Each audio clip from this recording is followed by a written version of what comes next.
They've waited 2 years for this moment, the first steps of freedom in the United States. It was just this morning these families woke up in a squalid camp across the border in Matamoros, Mexico. Under former President Donald Trump, they'd been forced to wait there for a chance to apply for asylum in the U.S. Our problems on the other side are finally over. After so much suffering and waiting, thank God we've triumphed.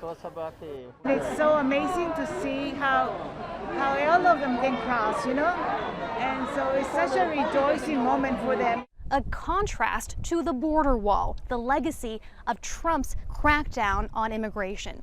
Biden's dramatic pivot away from those policies include a proposal that would eventually offer citizenship to the 11 million undocumented immigrants currently living in the United States.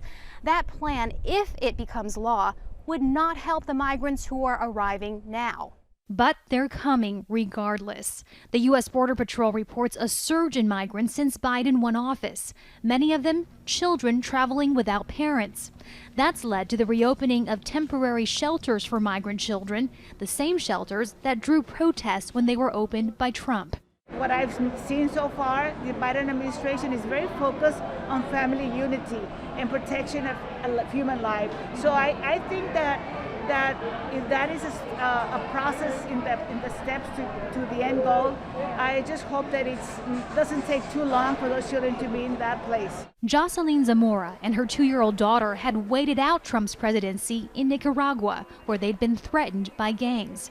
Now they've just crossed into the U.S. with little drama. Before, we were scared we'd be returned to our country, where we could have been harmed. Now it's much better. We can be with our families in a much safer place. Humanitarian groups are helping migrants get COVID tests and bus tickets to head toward the American interior.